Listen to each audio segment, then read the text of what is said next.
आप सुन रहे हैं डीजे करण सिंह पंदरों का मिक्स किया हुआ गाना।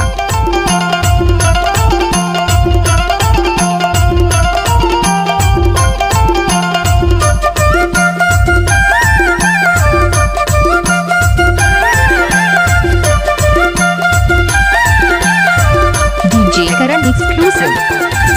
बारी के तीर महे करुहनार बेला, आज मोर चोला करू होगे तोलारी।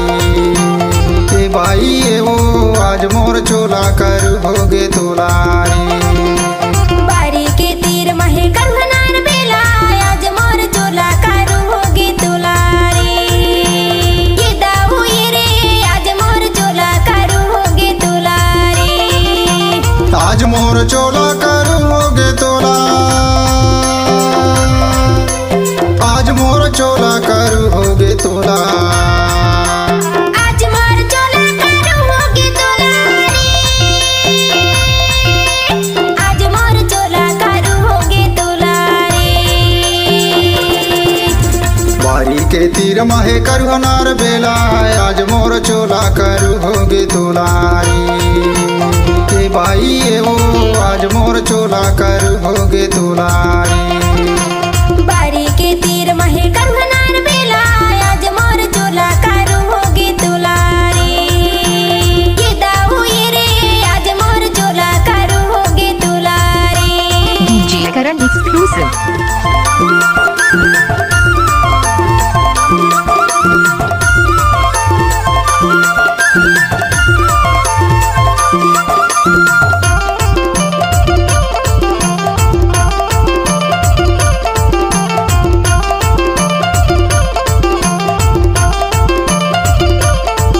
आपने तो नाम सुना ही होगा डीजे करण सिंह पंदरों सेंगरवाड़ा वाले।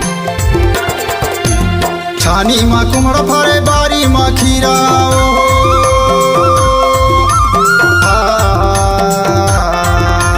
छानी माँ कुमड़ फरे बारी माँ खीरा। आगे सियानी तकनी हम पीरा, आज मोर चोला करू होगे तोलारी।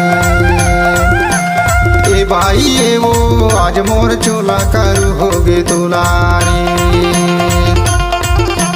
बारी के तीर महे करुहनार बेला, आज मोर चोला करू होगे तोलारी। ए भाई ये वो आज मोर चोला करू होगे तोलारी। डीजे करण सिला मंडला वाले।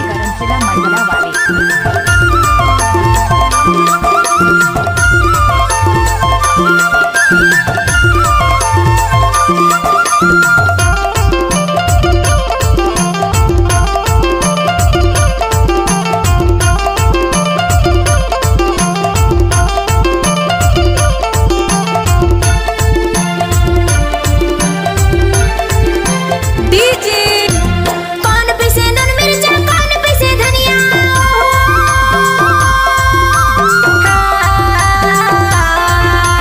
कौन पिसे नन मिर्चा कौन पिसे धनिया। महुआ के रस पीले सुधर जाही कन्या, आज मोर चोला करू होगे तोलारी।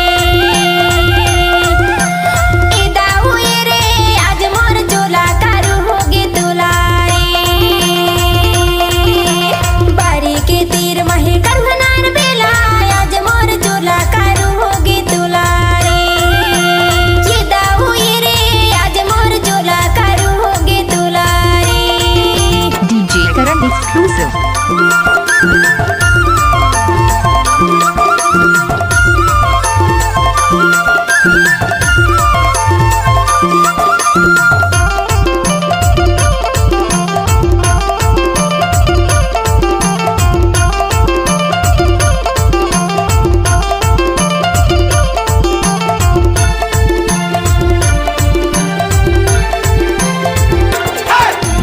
लोहा के बन सीता गिचवा के चारा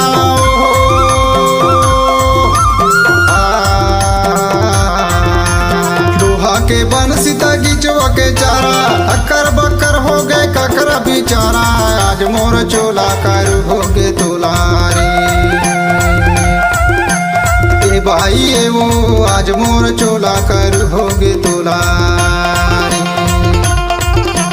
बारी के तीर महे करुहनार बेला, आज मोर चोला करू होगे तोलारी।